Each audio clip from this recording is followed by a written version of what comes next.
All right, my friends, we are live. What's up, nerds? Gozmaster here with another Magic the Gathering live puzzle quest. Today's puzzle quest live. We're actually going to be playing the bottom node. I think I clicked the wrong thing. The bottom node of the live event for a Timless Voyage. So I just put out a video yesterday actually talking about the deck that I love to build with this to beat, oh man, I missed one, a Timless Voyage. And a couple of tips I want to give you here before we go into actually doing this. So the top node is pretty basic, pretty easy. Not too hard. You can beat it with just about any deck. I just use Tamiyo because it's, 3-color walker. The more colors you can use, the better. I'm not sure if using a colorless walker does anything. I think using a colorless walker doesn't do the thing for you. I think he doesn't get any of it that qualifies. So what I always recommend is 3-color walker. If not, if you only got double color walkers, that's fine. Or a walker that lets you take multiple swaps so you have a better chance and uses a ton of conversion to win. And that's how you can beat that one. You've got tons of swaps. It's just very powerful. But what about the bottom node? The only one that matters is the bottom node. So I'm using Teferi, and I'm using Teferi, this build here that I spotlighted in my deck. Stormwing Entity, Frantic Inventory, Artificers, Opt, Turn into Pumpkin, Salundi's Vision, Clearwater Pathway, Staggering Insight, Umara Wizard, and Stern Dismissal. Now, I'm going to build a completely pauper build here for you to look at, and we're going to go with these two. Now, since this deck does a lot of card draw, I'm going to just put in, not Wizardry, rather, I'm sorry, Resourceful. Resourceful, and hit Apply. And the two cards that I like Tolarian Kraken because it disables that creature, but only till end of turn. So, okay. Actually, the one I really like to use is Fairy Vandal. He hits the board, he has flash, and every time you draw a card up to 3 times per turn, he basically gets +1/+1. So every turn you're drawing so many cards, he's essentially gaining +3/+3 every turn. So I'm going to add him to the deck. And we're going to run with that one. And the rest of the build, so you can see Artificer's Epiphany, Opt, Turn into Pumpkin, Salindy Vision, Clearwater Pathway, Staggering Insight, Umara Wizard, Stern Dismissal, and Fairy Vandal. Got it? All right, so we're going to use that deck in this one.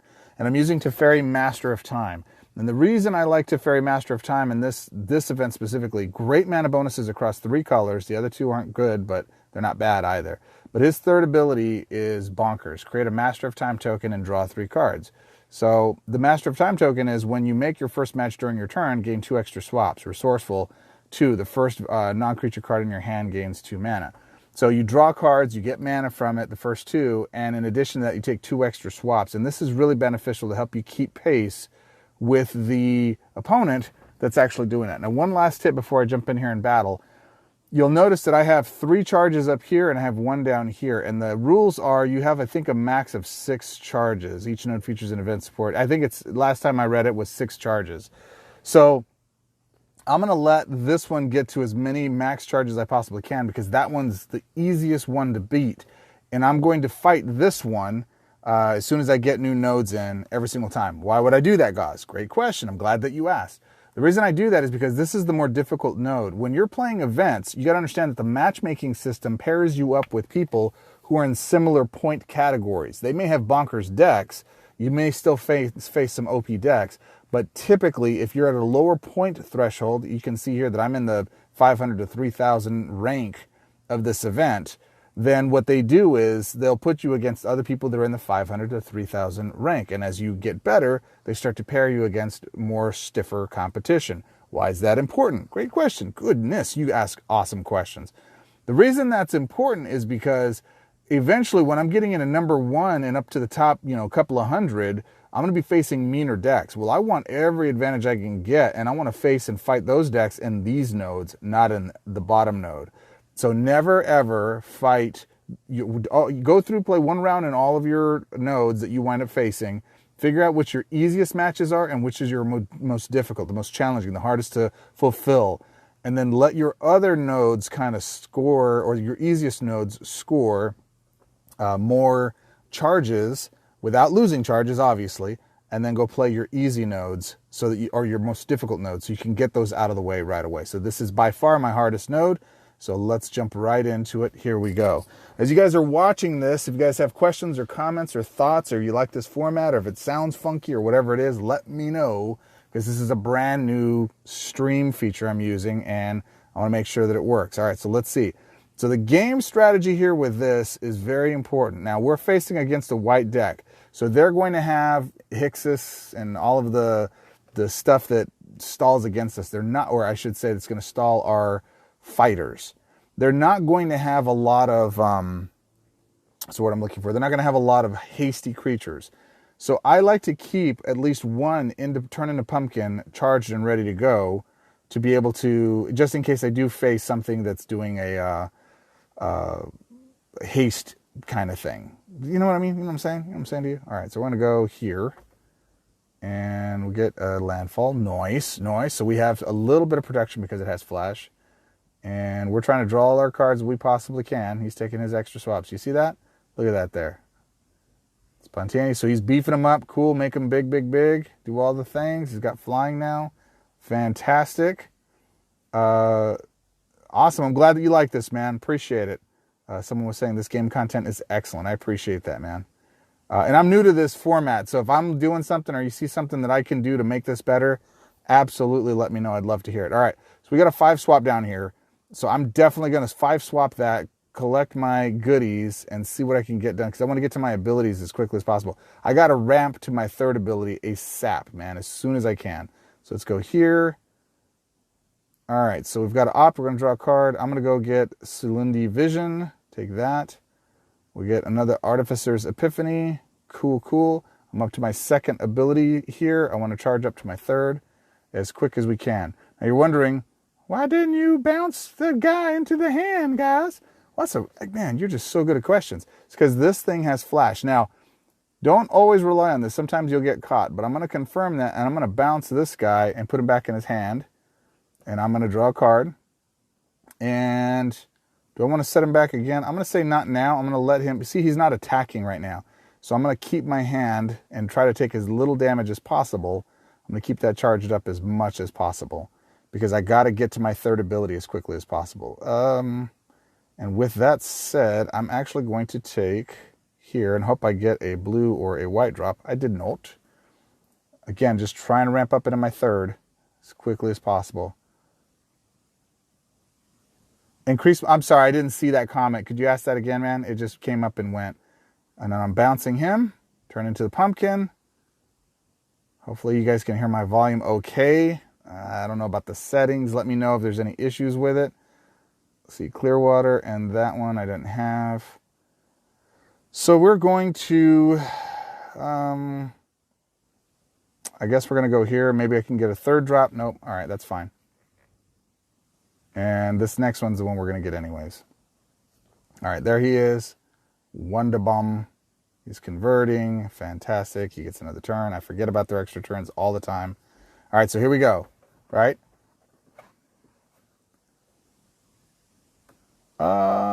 Debating if I want to use my 2nd ability. No, I really just got to get to my 3rd ability as quickly as possible. And I got to get this guy on the board. Now, one mistake I made with my doing the thing here is I chose, this is a creature I want to get out. This creature costs less than 11, the Fairy Vandal. So that's not going to help me meet my objective. So that was kind of a whiff on my part. Let's go here, drop there. We're going to confirm. We're going to get another turn into pumpkin. We're going to get this guy on the board, and we've got 2 matches now. I've got my 3rd ability charged up.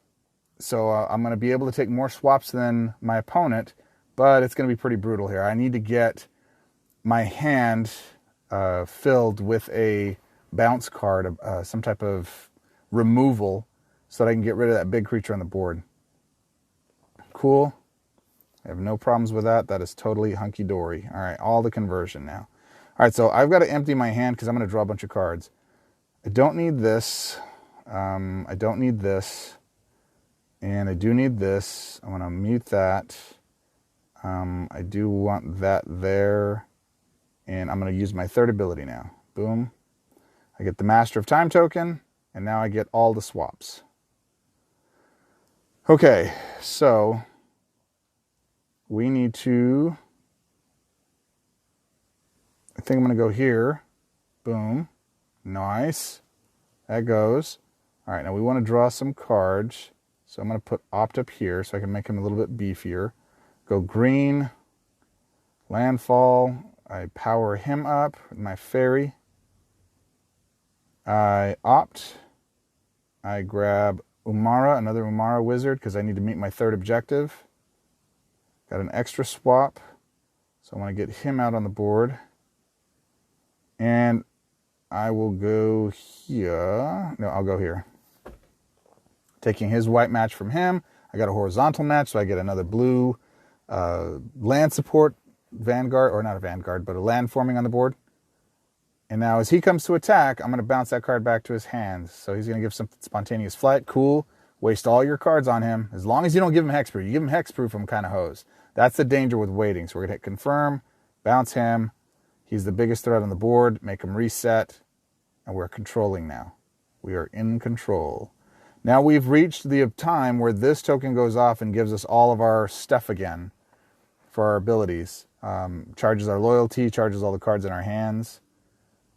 And we want to make sure that we're in a good position to win here. So I'm going to mute one creature simply because if they destroy this creature, I want to be able to put another one on the board.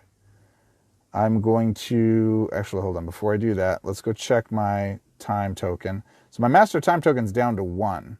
I don't want that thing to be cleared off the board, so I'm going to use my third ability again there. Draw 2 cards. There's Frantic Inventory. I like that card a lot. Let's see. When you activate your third loyalty ability, you may exile each non-token creature you control. No, I don't like that. Because then it eliminates them from being able to attack right now. We will go here. And we will go here. Boom. Clear water, horizontal, bigger creature, more room in the hand. Did we get an extra swap? No, we don't. And that didn't gain life. Why did that not gain life? Oh, because we didn't do any damage. He's got damage prevention, or he has. Why does he have damage prevention? That makes no sense. Is that because of the creature that's on the board? No, I don't think so. We'll see. We'll see. No, not now. All right, that creature has first strike. Let's do this. So I like, my second ability is really powerful because I get to copy whatever creature they have on the board and disable it. And it didn't give me a copy. Why not? Is it a non-token creature? Disable target creature until the beginning of your next turn. Its opposing creature, create a copy of that battle under your control, otherwise reinforce it. Yeah, that didn't work. That is broken. There's a bug. Man, that stinks. Okay. Okay. Well, we're going to have to do it the old-fashioned way. We will earn it. All right, so we're going to go here, so we get that swap. Boom. We're going to give that Staggering Insight again. Frantic Inventory, and I need to bounce these creatures off the board somehow. Let's go here. We're going to go there. Get a nice little landfall. Do I want to give him that again? No, I don't think I do.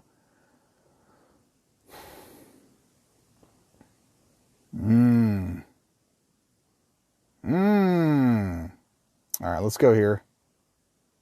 And we're going to say no. Okay, that draws a card. It gets him bigger. We gain life that time. This is weird. It's not making any sense at all. He had... there's some bugs here, man. There are some bugs. He had resistance to or damage prevention. Maybe it's just against a specific type of creature. But yeah, that shouldn't have gained life. Not now, not now. We're just keeping it in our back pocket just in case. I'm going to try using my second ability again on the knight and see if that makes a difference. Because then what I would do is, there's Stern Dismissal. We want that. Actually, we want to do this. So I'm going to use it again. I'm going to this time target the knight and see if that gives it to me. Okay, that gave it to me. That's really weird. I don't know why I didn't do it the first time. That makes literally no sense. All right, so in this instance, we're going to go sideways. we're going to give him the boost. We're going to stern dismissal. If you put your thumb on it and you hold it down, it should spotlight the creature for you. Let's do... how big is my guy? He's only a 7. Let's actually get rid of him. He's the most dangerous creature on the board now with flying.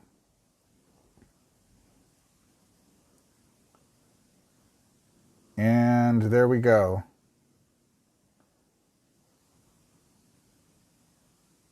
But it'll keep preventing... He doesn't have trample. This guy doesn't have trample, so he's not going to be able to do damage to roll over my character. Not now. I'm just going to wait. Not now. Goes there. Okay. So if he brings that knight back out again and we can charge up our second ability, we'll take him again because he's a nice little defensive bud for us. All right, let's do this. And we might want to do away with their tokens just to kind of keep things going. Here's actually something I will do. I'm going to do this. I'm going to discard a card. I'm going to draw 3 more cards. Boom, power him up. I got a stern dismissal again. Cool. I like it a lot. And now I've got something that's going to do some stuff for me for resourceful and give my creature biggerness. So this token, basically what it does is prowess. Your first creature gets +1/+1 against flying until end of your turn. So every time you cast... this ability triggers whenever you cast a non-creature card. And anticipation. So if I do anything on his turn as a flash, which I have a couple of things to do, it gives me some extra abilities as well. So we'll go from... he's got the ability to not take damage again, which is really goofy. I don't know where he's getting that from. So we're going to bounce you. And I think that was a token, so... because he's not in the hand. Yeah, it was a token. So that's gone now. That creature is a token, so I can bounce that as well. And this is longer. Obviously, if you have stronger creatures that you can run in there instead of just going straight pauper, it works. But I'm at full health. I'm in kind of the driver's seat right now. We'll see. Not now. Keeping a creature back just in case. And let's see what we get here. Staggering Insights again. I'll do... Actually, I'm going to draw a Frantic Inventory because I want to draw the cards.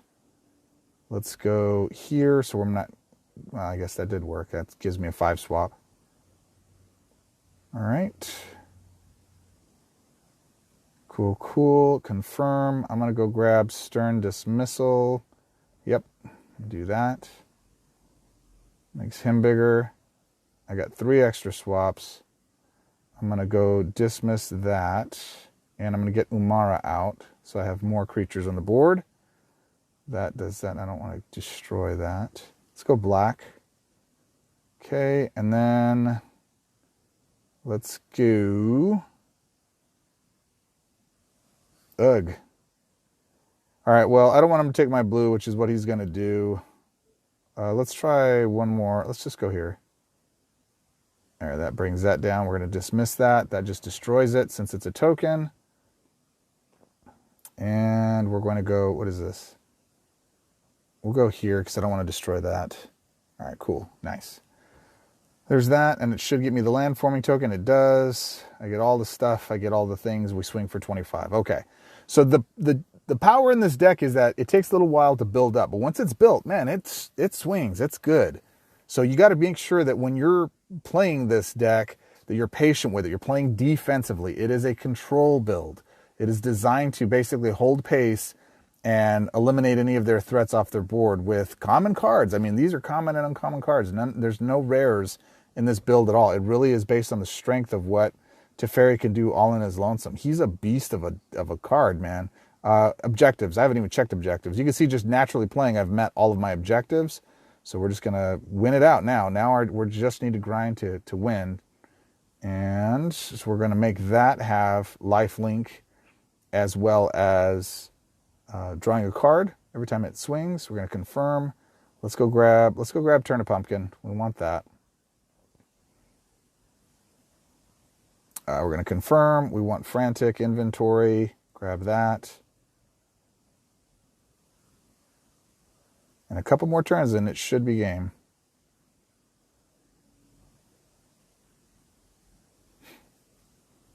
If you guys know why he was getting damage prevention or you know, no damage taken, or maybe it was damage reduction, comment and let me know. I'd love to know. The one thing this will really struggle with is it doesn't have control for supports. So that's one of the things you definitely want to make sure you take into account. Now he had a great turn. It's a fully loaded board, but that's okay. I'm not really worried about it. Not now. He's swinging for 9. Big deal. All right, my deal over here in the corner is in a good spot, so I'm not really worried about it getting taken out for multiple turns. So I want to go use my second ability again, and I'm going to take another copy of this Teferi, or I'm sorry, the Knight, and I'm going to mute that. I'm going to cast Frantic Inventory after the fact, and I'm going to go here. Gideon's Ultimate. Okay. Places a token on the board where he doesn't take damage. Cool. Thanks, man. Appreciate it. All right. So it gets bigger. Bigger. And more bigger. And now I got to get stuff off the board here. Let's confirm. We're going to go get another pumpkin. Smashing pumpkins. Bang, bang. I didn't get my other turns. They didn't let me take my other swaps, did they? It gets really annoying when that happens. There's so many bugs with this. It's ridiculous. But that's all right. That's okay. Let's see. I should be able to eliminate a threat here. And I think I'll eliminate the token critter, because my Knight should be able to deal with, not now, confirm. I'm going to get rid of that. And then my Knight should take care of the bad guy with death touch because of first strike. I guess he's disabled. I guess he's not blocking. Yeah, he was disabled. Okay. Cool. Let's do it again. I really like this Knight. All right, there's that. And then we've got, can't do the inventory thing. I think I'm going to just bring out him now because I should be able to get it. I'll do that, mute this, go here. Let's do this at the top. And we're going to go 5 swap. Boom. And this should be game. Yes. Confirm. We're going to go grab another removal. That was 1 swap. Let's see if it gives me my other 2. Draw. He gets beefier. All right, and that's game. I just basically swing and win. I don't need to do anything else fancy. All right, there's only 1 other swap. Well, see, it only gave me 1 swap. That's crazy, right? And I still have my token in play, so I should have 2 extra swaps. It's not letting me do it. It's nuts, and I don't know why. So we're going to remove that. Boom. Frantic Inventory. Draw more cards. Swing, and that's game. Come on. Just win and win. We'll go here. Boom. Boom, and game. Okay.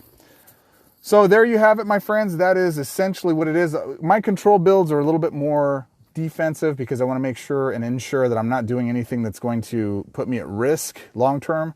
I try to keep my life totals high, life gain, lots of removal, lots of bounce. Some might be asking, well, wait a minute, what about if you run into creatures you can't actually target or that aren't removable? That's the reason why I like Stern Dismissal, because it's an indirect, it's not a target. Actually, it is a target removal, isn't it? Hold on, let's go take a look at that real quick. I think I just out-ramped them. I just use creatures on my side of the board to let me take more swaps, and we just ramp and go. So it is a danger that you have to be careful of. All right, let me go look. So if you, again, I'm running a strictly Pauper build. So if you have, another way too is I love this Teferi, Hero of Dominaria. 2 colors, and his ultimate ability just allows you to, same exact Pauper build, but every time you draw a card, you're removing one of their things from the board, and that works really, really well. Is this targeted? Left hand, return target creature, yep, and then for this one as well is return target creature to its owner's hand. So these are all targeted, and that's dangerous, because if you get something that you run into that is all non-targets, whoops, how do I get out of here? Oh my goodness. Oh, there it is. This game content is excellent, Let's see what else we have here. Just an observation, if it could increase more would be very good. Gideon's ultimate on the token gives the prevent damage. Cool, cool. Appreciate that, guys. Thank you. And I have no idea how to go back from that. There we go. So we close that out, and that's basically it. If you guys want to see my green conversion build, it's Vadrock, Song of Creation, Turn Timber Symbiosis, Reclaim the Waste, Animus Awakening, Ruinous Ultimatum, Shadowspear, Avatar of Growth, Castle Garenbrig, and Leafkin Avenger. It just wins. I just do all my conversions because the goal of this objective or this node is to match 18 or more gems and then draw a bunch of cards. I do that very easily with Tamio's third ability.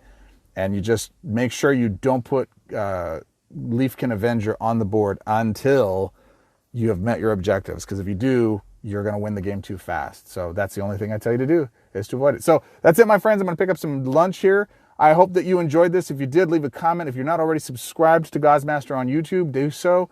Or here on Omelette, I'd love to see you guys do that. And definitely give me some feedback on what you think of the event or these videos. And as always, I appreciate... Oh, there's the camera. I could have the camera on. Put it on, man. Let's do it. Front camera. Boom. Where is it?